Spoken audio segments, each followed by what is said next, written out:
Thank you. How are you doing? It's been already, a couple of hours that you've been sitting here. I was asked today to talk about the Israeli ecosystem. Maybe if I do it just by the slides that have tons of information and graphs and things, it's going to be a little bit like a history session versus math or physics or other fun stuff. How many engineers are here? Yeah, so you know what I mean. So in order to make it a little bit more fun, let's make it interactive. You can if it's boring, just raise your hand and ask an interesting question, and we'll talk about that. My background is similar to the two other speakers. I started as an engineer, got my first job in the Israeli intelligence forces. Was paid nothing, but I learned a lot and wrote quite a few lines of code. And then after finishing my degree, started a couple of companies, sold them, and selling the last one was what got me my first real job.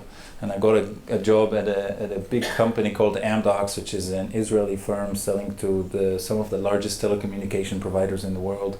Then jumped back into a startup, and then was somehow persuaded to move over to the dark side and make investments in Israel. I spent quite a few years, about 15 years, in the San Francisco Bay Area, and went to Israel to get reconnected with the local ecosystem and invest in young startups, and did quite a few of those. But the reason I'm here to tell you all that is that the Israeli ecosystem is quite evolved. We'll look at some of the other statistics and how the place looks like, but with almost $3 billion in capital raised just in the first half of 2016 for about 350 companies, with about $8 million average deal, $2 billion out of VC money invested in startups, and over $3 billion in exits. The Israeli ecosystem is considered second only to the one in Silicon Valley, and it's really close to Greece. When I was 13, I went to the States for the first time and met some other kids, and I told them I was from Israel, and one of them said, "Yeah, I know, it's close to Paris, right?" But you guys know where it is, right? We're on, east of here in one of the bad neighborhoods in the area, about 13,000 square miles, about 8.5 million people, and somehow our unemployment rates look good right now, under 5%. Growth is just under 3%. Economy is doing well, and some of it is due to the fact that our tech ecosystem is flourishing. We have about 350 multinational corporations that came to Israel. You see it today, you say, wow, this is impressive. Some of those companies don't have any offices outside of their original country, like the US, and they opened the first office in Israel. It didn't happen in one day. All of this took about 3 or more decades, and some of those offices were opened by, as we talked about that last night, opened by Israeli executives who worked at Intel or IBM or Microsoft and felt that it would be really cool for them to come back to live in Israel and open an office for that company. Initially, maybe a very small little office. Maybe 30 years ago, cost of engineers was a fraction of what it is today, and the company said, hey, he's a good guy. Let him have a 10, 20-man team, and all of a sudden these people did some cool things and evolved into big offices, and the exact same thing could happen here. There are many Greek guys in the Silicon Valley, in Boston, in other places. If they come back here and they start bringing multinational corporations to leverage the fact that somehow the cost of labor here right now is fairly low, we could have 350 MNCs here in Greece within some time, when maybe it will take 10 or 20 years, but still, it's a process. We have the highest number of engineers per capita. People go to university, people get higher education. In 2015 alone, we had almost 1,500 new startups. So for 8.5 million people, it's not a high number. It's crazy, in terms of per capita number of startups. Everyone is doing a startup. It's astonishing. And we just recently joined the OECD, so people recognize that we're growing up and developing an economy.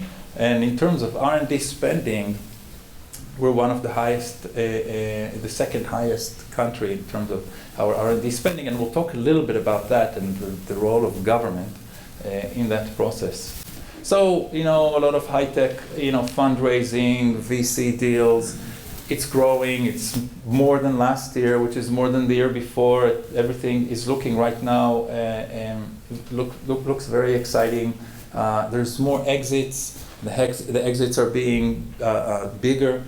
But we spent the last 30 years doing this, where if you spoke to people in the last 10, 15 years, the biggest complaint, which the national sports, we talked about that last night as well, because it seems like we have similar national sports. We love to complain, and people complain that we sell too early, we sell small companies instead of. So it's a process. It's growing. We sell companies for more money now. And we also build, bigger corporations. And how, in terms of the local, the local conditions, how did that happen? We believe that there are some unique characteristics to the Israeli society that enabled, maybe earlier than in other places on earth, enabled this ecosystem to flourish. So some of those are, of course, the education system that we talked about, but it also has to do with the culture and the people. And it says here, people are motivated to create, creative, they take risks. At the end of the day, there's something to be said for improvisation. The Israelis always improvise. If they have to stand in line one after the other and do as they're told, they're really, really bad at it. They cannot. So they improvise. And we heard a story last night. Vasily shared a story that really struck me, from the shipping world, that they had a ship to repair, and they forgot to order one component from Japan. It would have taken 3 weeks to ship it over here. So, one of the engineers went and just built this thing from scratch. I don't know how long the ship lasted, but it was repaired and it went back in the water. And I thought it was a great story because it's also very typical of Israelis. It has benefits, especially in the early stage of iteration and fixing things all the time in the startup. It's a little bit more difficult in the scaling phase, where you have to build discipline, you have to build process, you have to create scale. But it's really, really good for a developing and startup environment. The military service, with, of course, all the negative associations with having to fight and create a military. At the end of the day, we take young people at the age of 18 and we give them a lot of responsibility. We have 18-year-old kid that manage satellites. We have, at 18, I wrote some pretty sophisticated pieces of code that if I went into the free market, I would never have gotten a job to write such interesting and exciting things. And sometimes, we had some interactions with people from other parts of the world that were building similar systems, and it was funny to see. They were 40 or 50, and we were 18, and doing kind of the same things. But it certainly has a role, I think, in the evolution of the Israeli tech ecosystem. And the market, one of the great things about the Israeli market is that it doesn't exist. We have 8.5 million people. If you look 30 years back, they had very little money, and the local market was zilch. All of the technology that's being built in Israel is basically geared toward other markets, geared for export.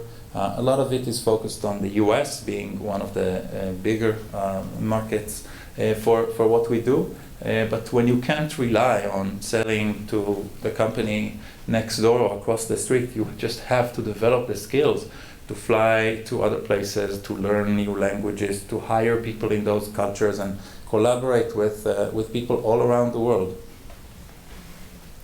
The one thing people like to do, no matter where they live, is to blame their government for everything. I don't know, how are you guys? You like your government here in Greece? Is it? So you can't find an Israeli right wing, left wing, whoever they voted for, to say anything good about the government. But there's consensus about certain government programs that got the tech ecosystem started. One of them is called the Yozma Initiative, or Yozma is initiative, so it's the initiative. The initiative was started in the early 90s when the government decided to invest $100 million into venture capital funds if they brought money from outside of Israel.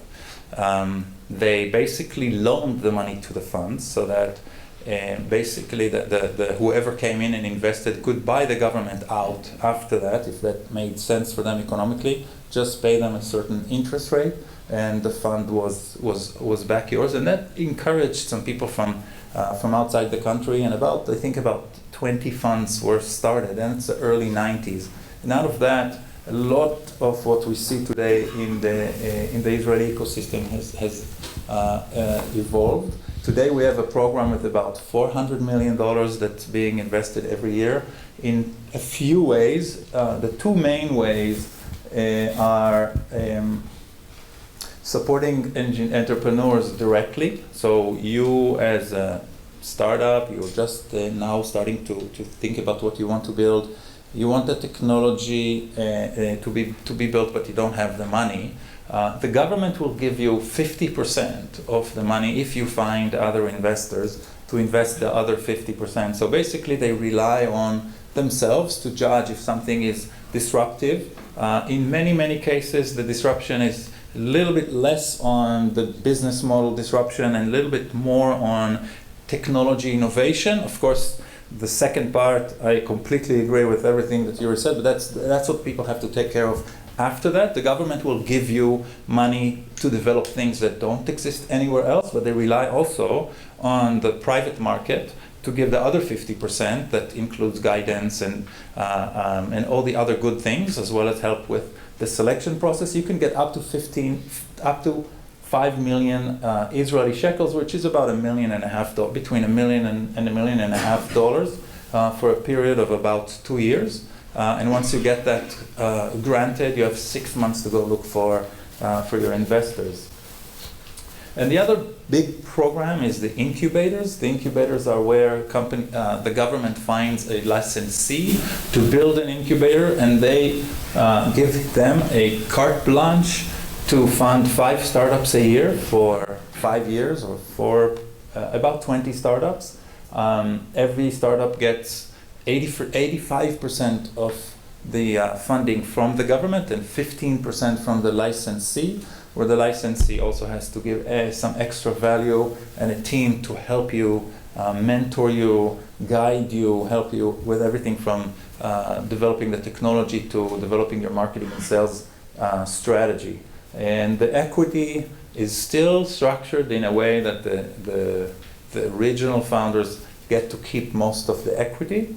Also in a way that's not prohibitive for future investors. When they come in, they won't see that, oh, this is owned by the government, and the entrepreneurs have little incentive to continue to work. If we talk about the multinational corporations, again, it took quite some time for them to arrive. Initially, maybe Intel and IBM and then Microsoft and others, but today there's quite a few, and at the end of the day, the employees that work there don't only make money and pay taxes, they also start startups. So they worked at Apple, or they worked at Intel, or they worked at Microsoft. They've learned a lot. They went abroad, they interacted with people all over the world, they learned how Microsoft creates products. Today it may be even a good thing that you learn how Microsoft creates products. They started creating really cool products, at least in my opinion. or they went back to creating really cool products, depending on your views. But then they go out, and all of this training serves them, when they start their own companies, and they know a lot more about the industry than just someone that has no experience. And these guys are in Israel for a variety of reasons. And the interesting thing is that the government incentives or the tax incentives are not the primary reason why they come. And today, even the cost of labor is not even mentioned on this slide, because the cost of labor is quite similar to the cost of labor in the US. In fact, I know from Microsoft that the local office, depending on the exchange rate, the local office in Israel per employee costs more than employees in Redmond when the Israeli shekel becomes strong like it is today. We have accelerators. I'm sure that they're starting to pop up here as well, and some of the mentorship, some of the how do we do things knowledge gets transferred. They recruit people to be mentors. I'm always happy to join and be a mentor. I think mentors learn from mentoring early stage startups, maybe even more than they provide value to those new startups. Dealing with the thought process from the outside is completely different from the process that you went through as an entrepreneur. And I think it gives you an opportunity to reflect about things, and it's really, really joyful. And I think that's why people do it, and that's why we have so many accelerators. We have incubators. I mentioned the government funded incubators, but there are other incubators that are not funded by the government. The difference between them and the accelerators is that they also invest money, sometimes maybe smaller amounts of money, but they invest actual money in the startup. And the last thing I wanted to kind of cover here is, because you're not stopping me and asking interesting questions, is the similarities and the differences between the Israeli ecosystem and the ecosystem in the Silicon Valley. And we see that from a GDP perspective, obviously we cannot compare ourselves to the people there. But if you look at the age of founders, it's quite similar. Foreign customers obviously were almost completely reliant on foreign customers, so we have to learn how to work abroad. Foreign employees, we barely hire foreign employees. A lot of people want to come to the Silicon Valley, actually from all over the world. A little bit less people want to come to Israel if they can avoid it. Software engineer salary is still lower, but I honestly think this is an inaccurate number. I got it from a survey that was done recently. Maybe they're right, but it's not. My companies complain that they can't get engineers for that amount of money. And the tech founders, I think, if we compare to the US, Israel is very geared toward technology innovation and technology inventions, and a little bit less marketing and business model innovation, where I think we're still learning. That. So a lot of the more of the Israeli startups have technology founder. If we look at the funding scene, we have a lot of early stage startups that get funded in Israel. A little bit less in terms of the late stage funding, but at that stage, people already move the headquarters, even sometimes, or the entire company to the US or other places. If we look and we try to compare the average sizes, of seed round, similar, only local investors, dilution, things are quite similar, I think, in the two ecosystems. And I think this is the one last slide I wanted to cover. We still have new venture funds that are being formed in Israel. We had 18 funds formed in 2015. At the same time, we had funds that are now closing. The first generation of funds that were creating in the Yozma initiative in the early 90s are kind of finishing their life cycle, and new funds like Yuri's, like the one that I'm starting now, and others are now evolving and emerging in the market. And I think that we're in a phase now where there's quite a few changes happening in Israel. We have more growth funds, more ability to grow larger, more significant companies. And the deal flow in the early stage, in the seed rounds, is continuing to boom and create a lot more intake into the ecosystem. These are just names of some of the local funds, and I'd like to really take the time to take questions and see what you guys think about the similarities or things you'd like to know from Israel that could impact the local Greek market here. Yes? Concerning what you told about the funding that the Israeli government gives to entrepreneurs. Thank you. So these 5 million you said, if the entrepreneur doesn't find investors, does this money go back to the government, or he keeps them? So they actually don't give you the check before you have your investors, and then there's you have to sign the agreements, and you get the money from them once you get going. And something else, how many times as an entrepreneur can you ask for a funding from the government? There's no limit. Oh, okay. There's no limit. I think it was mentioned earlier, this thing about failure, and I think it's definitely something that in the local society, in Israel, you fail, it means that you've learned. If you fail miserably, fail big, try something big and fail, it will be more appreciated than if you try something small. So create for yourself a big challenge, try to reach as high as possible. If you fail, it's fine, you probably learned a lot and you're going to try again. So definitely no one in the ecosystem will say, oh, this guy already failed.